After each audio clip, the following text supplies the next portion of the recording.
Hello students, welcome to online classes. इस video में हम क्लास 10th का चैप्टर नंबर सेकंड पॉलिनोमियल करने जा रहे हैं। अभी तक हम लोगों ने पॉलिनोमियल के बारे में पढ़ा। पिछली वीडियो में हमने देखा कि पॉलिनोमियल कितने टाइप्स के होते हैं, कौन कौन से टाइप्स होते हैं, जीरोस ऑफ द पॉलिनोमियल क्या होता है और जीरोस किस तरीके से फाइंड आउट किया जाता है किसी भी क्वाड्रेटिक पॉलिनोमियल की, वो हम लोगों ने अभी तक देखा। इस वीडियो में हम किसी भी क्वाड्रेटिक पॉलिनोमियल के जीरोस और कोफिशिएंट के बीच में क्या रिलेशन होता है और उस रिलेशनशिप को वेरीफाई करेंगे। तो ये स्टार्ट करते हैं। टॉपिक है हमारे पास relationship between the zeroes and coefficient of a polynomial. बच्चों, सबसे पहले किसी भी क्वाड्रेटिक पॉलिनोमियल को हम लोग किस तरीके से डिनोट करते हैं। क्वाड्रेटिक पॉलिनोमियल का जो स्टैंडर्ड फॉर्म होता है वो होता है हमारे पास ax² plus bx plus c। ये क्वाड्रेटिक पॉलिनोमियल का स्टैंडर्ड फॉर्म है। ये क्वाड्रेटिक पॉलिनोमियल इसलिए है क्योंकि यहाँ पर जो वेरिएबल है हमारे पास, बच्चों यहाँ पर x ही एक वेरिएबल है, a b c हमारे पास कॉन्स्टेंट्स नंबर्स होंगे। तो x² का जो हाईएस्ट पावर है वो 2 है, इसलिए ये क्या है, क्वाड्रेटिक पॉलिनोमियल है जहाँ x² के साथ जो a है उसको हम लोग बोलेंगे कोफिशिएंट ऑफ a। x² का जो कोफिशिएंट होगा वो क्या होगा हमारे पास a। जैसे कि पिछली वीडियो में हमने बताया था कि कोफिशिएंट क्या होता है कि किसी भी वेरिएबल के साथ जो टर्म मल्टीप्लाई में होता है, जो नंबर मल्टीप्लाई में होता है, उसे हम लोग कहते हैं कोफिशिएंट। x² के साथ यहाँ पर a है तो इसलिए x² का कोफिशिएंट हो गया हमारे पास a। x के साथ है हमारे पास b तो इसलिए x का जो कोफिशिएंट होगा वो क्या होगा, b होगा। और c के साथ x नहीं है तो इसलिए हम लोग इसे बोलेंगे कांस्टेंट टर्म। अब हमें किसी भी क्वाड्रेटिक पॉलिनोमियल के जीरोस, यानी कि इस क्वाड्रेटिक पॉलिनोमियल के जीरोस होंगे, कितने जीरोस होंगे, 2 जीरोस होंगे। क्यों 2 जीरोस होंगे? क्योंकि इसकी जो हाईएस्ट पावर है वो है हमारे पास 2। क्वाड्रेटिक मतलब 2, तो 2 ही इसके जीरोस होंगे। और उन 2 जीरोस और इस क्वाड्रेटिक पॉलिनोमियल के जो कोफिशिएंट है, कोफिशिएंट a b और c के बीच में एक रिलेशनशिप है, वो हमने यहाँ पर पढ़ना है। बच्चों आइए देखते हैं क्या रिलेशनशिप है। सबसे पहले रिलेशन आता है हमारे पास सम ऑफ जीरोस का। सम ऑफ जीरोस यानी कि जो भी हमारे 2 जीरोस निकलेंगे यहाँ पर इस क्वाड्रेटिक पॉलिनोमियल के, वो किसके बराबर होंगे, वो होंगे x का कोफिशिएंट माइनस ऑफ x का कोफिशिएंट अपॉन में कोफिशिएंट ऑफ x²। काफ़ी मुश्किल सा लग रहा होगा सुनने में ये, इसलिए हम लोग डायरेक्टली इसे बोल सकते हैं क्योंकि x का कोफिशिएंट हमारे पास b है तो मैं डायरेक्टली इसे बोल सकता हूँ माइनस b अपॉन में a। और प्रोडक्ट ऑफ जीरोस की बात करें तो प्रोडक्ट ऑफ जीरोस होता है हमारे पास कांस्टेंट अपॉन में x² का कोफिशिएंट यानी कि c अपॉन में a।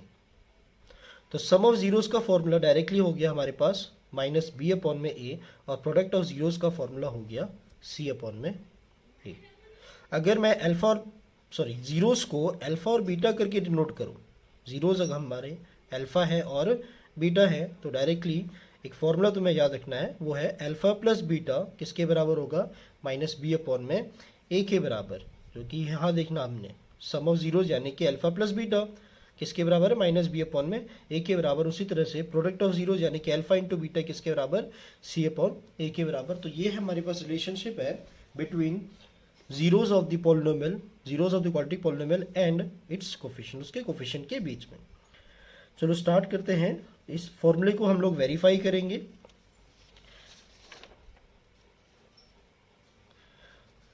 जैसे कि हमने पिछली एक्सरसाइज में, पिछली वीडियोस में क्वाड्रेटिक पॉलिनोमियल के जीरोस किस तरीके से फाइंड करते हैं वो निकाला था। एक क्वाड्रेटिक पॉलिनोमियल लिया हमने।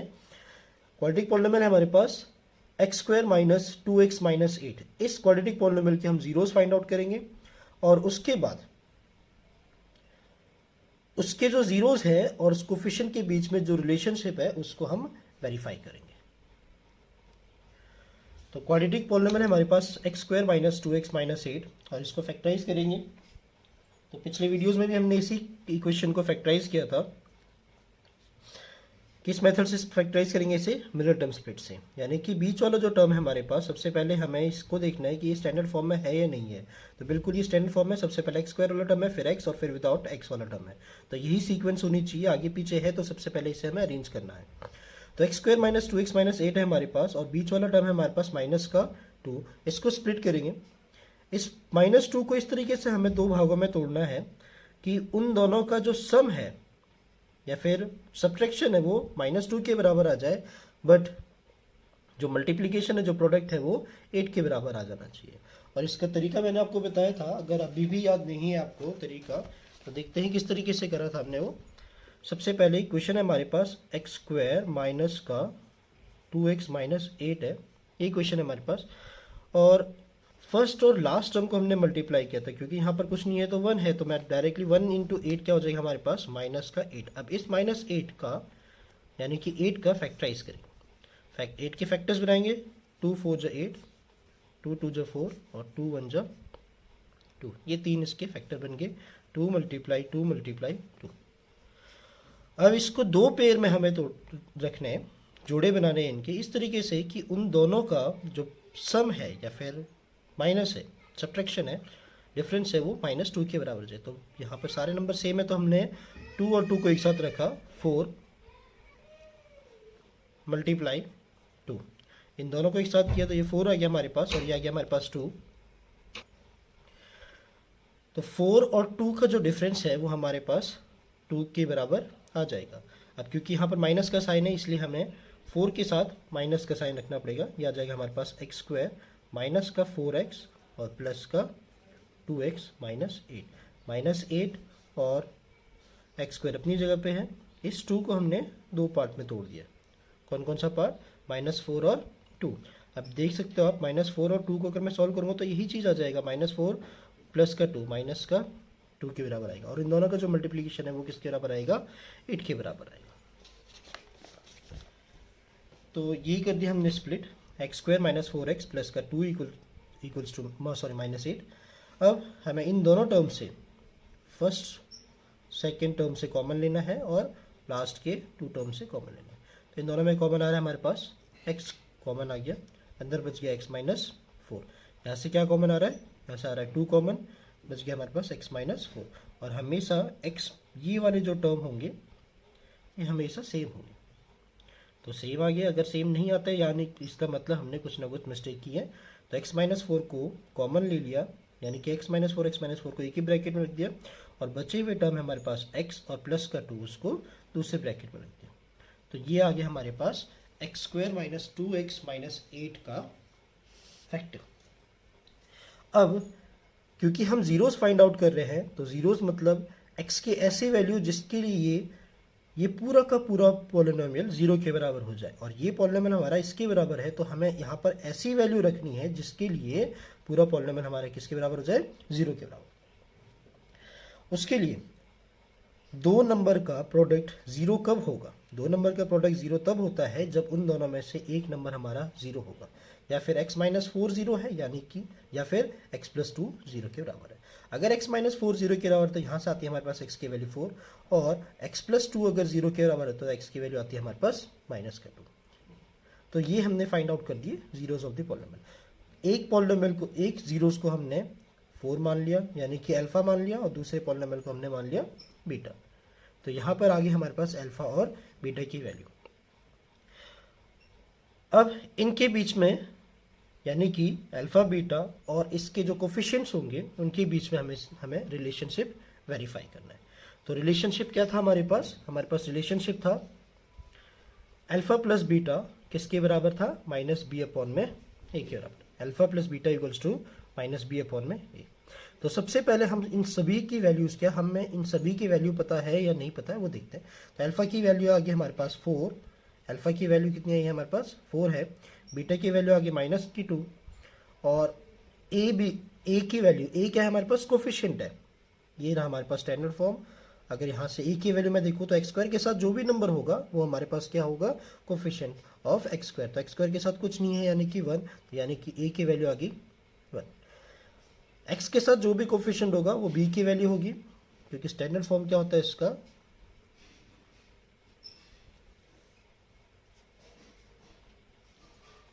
ए x square plus b x plus c, यानी कि एक्स के साथ कंपेयर कर सकते हो आप, एक्स के साथ जो होगा यहाँ पर कुछ नहीं है तो 1 हो गया, एक्स के साथ बी है या एक्स के साथ यहाँ पर क्या है माइनस का 2, तो एक्स की बी की वैल्यू होगी -2 और सी कांस्टेंट, सी की वैल्यू आ गई हमारे पास -8।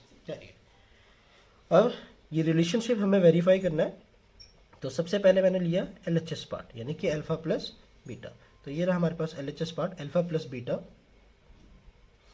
अल्फा की वैल्यू हमारे पास कितनी है 4 और बीटा की वैल्यू रखी हमने -2, दोनों को सॉल्व किया, प्लस बीटा की वैल्यू -2 प्लस माइनस माइनस हो गया, 4 - 2 इक्वल्स टू में 2।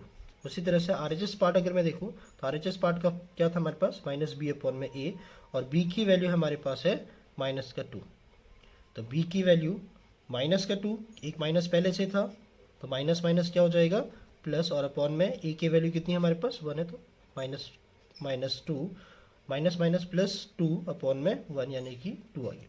तो हमें दिख रहा है यहाँ पर LHS और RHS दोनों के दोनों के आगे बराबर आ गए, मतलब हमारा जो पहला फॉर्मूला था कि अल्फा प्लस बीटा किसके बराबर होता है -b/a के बराबर, ये वेरीफाई हो गया। उसी तरीके से दूसरा फॉर्मूला था हमारे पास प्रोडक्ट ऑफ जीरोस का, तो प्रोडक्ट ऑफ जीरोस है हमारे पास अल्फा इंटू बीटा, फॉर्मूला क्या था c/a के बराबर, तो c/a के बराबर LHS पार्ट। उसी तरह से वेरिफिकेशन जब हमें करनी होती है तो दोनों पार्ट को अलग अलग सॉल्व करना होगा, LHS पार्ट को अलग से सॉल्व करो, RHS पार्ट को अलग से सॉल्व करो और दिखा दो कि दोनों के दोनों क्या है हमारे बराबर है। तो LHS पार्ट लिया अल्फा इंटू बीटा, अल्फा की वैल्यू कितनी है हमारे पास 4 और बीटा की वैल्यू हमारे पास -2, 4 इंटू में -2 यानी कि -8 आ गया। अब देखते हैं RHS भी -8 आता नहीं आता है। RHS पार्ट है हमारे पास c/a, RHS पार्ट है c/a, c की वैल्यू -8 और a की वैल्यू क्या है हमारे पास 1, तो -8/1 यानी कि -8, दोनों बराबर आ गए, तो हमारे पास LHS और RHS बराबर आ गया। तो ये हमने वेरीफाई भी कर दिया कि किसी भी क्वाड्रेटिक पॉलिनोमियल के जो जीरोस हैं उनका जो सम है वो किसके बराबर होगा -b/a के बराबर, और प्रोडक्ट किसके बराबर c/a के बराबर। तो ये बहुत ही इंपॉर्टेंट फॉर्मूला है जो आपको याद रखना है, alpha plus beta equals to में -b/a and alpha into beta equals to में c/a। चलो बढ़ते हैं हमारे अगले क्वेश्चन की तरफ। अगला क्वेश्चन हमारा एक्सरसाइज 2.2 का फर्स्ट का सेकंड पार्ट है, और जो अभी किया हमने वो एक्सरसाइज 2.2 का फर्स्ट पार्ट क्वेश्चन था। सेम वही क्वेश्चन है यहाँ पर भी कि क्वाड्रेटिक पॉलिनोमियल हमें दे रखा है, उसके जीरोस हम फाइंड आउट करेंगे और उसके बीच में जो रिलेशनशिप है जीरोस और कोफिशिएंट के बीच में उसे वेरीफाई करना है। तो ये स्टार्ट करते हैं। क्वाड्रेटिक पॉलिनोमियल हमारे पास इस बार दे रखा है 4s² - 4s + 1। तो सेम उसी तरह से स्प्लिट हमें करना है। स्प्लिटिंग किस तरीके से, पहले 1 और 4 का मल्टीप्लाई कर दिया, एक करके दिखा देता हूँ। यहाँ पर हमारे पास इक्वेशन है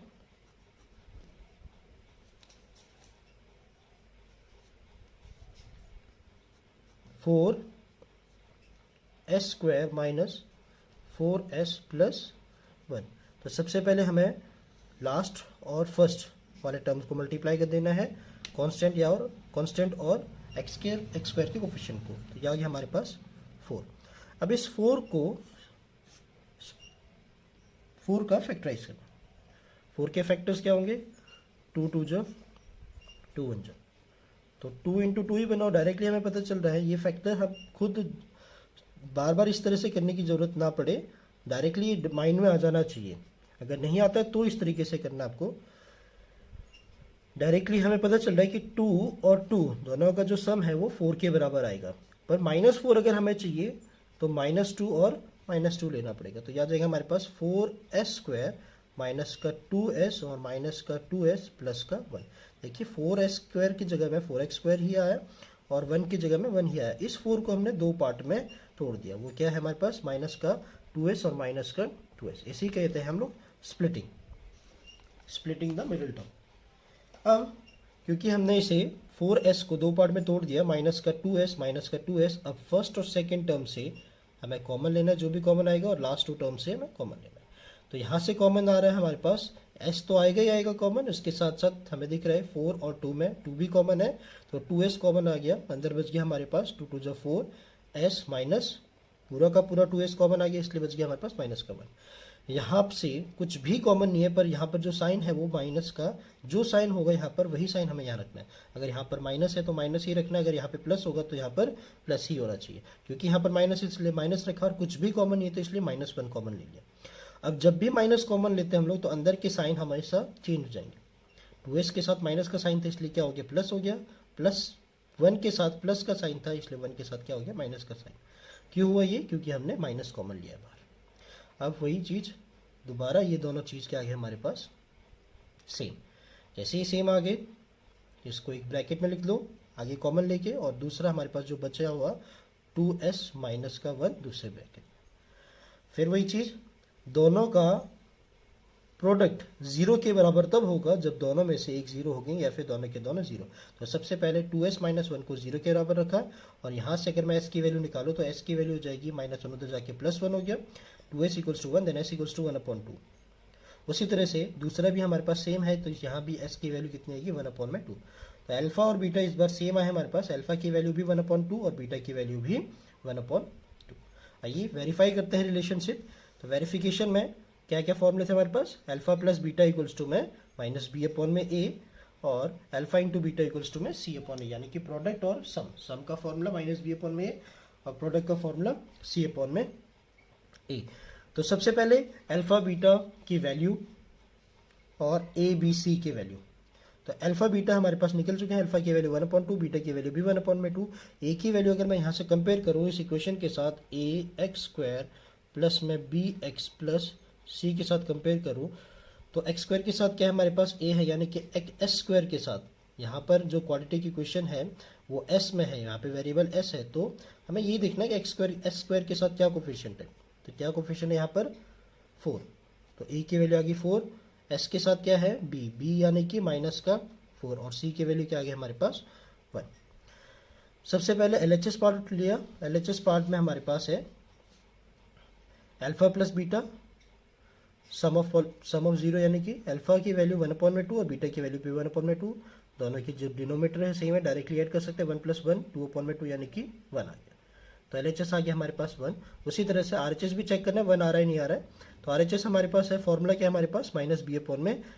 b की वैल्यू कितनी है हमारे पास, -4, और c की वैल्यू a की वैल्यू 4, तो -b/a, क्योंकि b की वैल्यू में ही पहले से माइनस है तो माइनस और एक और माइनस, ये माइनस फॉर्मूले की वजह से और ये b की वैल्यू के लिए, तो माइनस माइनस क्या हो गया प्लस का 4 अपॉन में 4 और 4 कैंसिल हो गया, आंसर आ गया 1। तो LHS भी आ रहा है 1 और RHS भी आ रहा है 1, तो LHS RHS दोनों क्या हो गया हमारे पास बराबर। उसी तरीके से दूसरा हमारे पास product of zeros, product alpha into में बीटा किसके बराबर होता है, c/a के बराबर। वैल्यूज पुट करते हैं, LHS पार्ट लिया अल्फा इंटू में बीटा, अल्फा की वैल्यू 1/2, बीटा की वैल्यू 1/2, प्रोडक्ट किया 1/4। RHS भी 1/4 आना चाहिए, RHS हमारे पास है c/a, तो c की वैल्यू कितनी है हमारे पास 1 और a की वैल्यू हमारे पास है 4, तो 1/4 आ गया हमारे पास यहाँ पर भी, और LHS RHS दोनों क्या हो गए बराबर हो गए। तो हमने वेरीफाई कर दिया दूसरी बार कि सम ऑफ जीरोस का फॉर्मूला -b/a होता है और प्रोडक्ट ऑफ जीरोस का फॉर्मूला क्या होता है c/a। चलो बढ़ते हैं अपने अगले क्वेश्चंस की तरफ। तो अगला क्वेश्चन है हमारे पास, थर्ड पार्ट आप खुद कर सकते हो, मैं आपको फोर्थ पार्ट करवा देता हूँ। फोर्थ पार्ट थोड़ा सा अलग है, यहाँ पर जीरोस फाइंड करने का जो मेथड है वहाँ पर स्प्लिटिंग नहीं है। यहाँ पर स्प्लिटिंग इसलिए नहीं है क्योंकि स्प्लिटिंग हमें तब लगाना है जब हमें जो क्वाड्रेटिक इक्वेशन है वहाँ पर तीनों टर्म्स दे रखी होंगी, तभी स्प्लिटिंग लग पाएगा। यहाँ पर मिडिल टर्म है ही नहीं, तो इसलिए बिना स्प्लिटिंग के इसे करेंगे, यहाँ पर स्प्लिटिंग नहीं होगी। तो क्वेश्चन है हमारे पास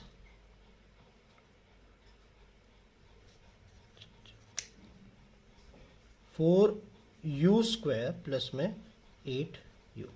अब ये कह सकते हैं कि प्लस में 0 है, पर हमारे पास यहाँ पर कोई भी टर्म नहीं है, तो प्लस में 0 लिख भी सकते हो नहीं भी लिख सकते हो, बस इतना समझ लो कि c की वैल्यू क्या है हमारे पास यहाँ पर 0 है।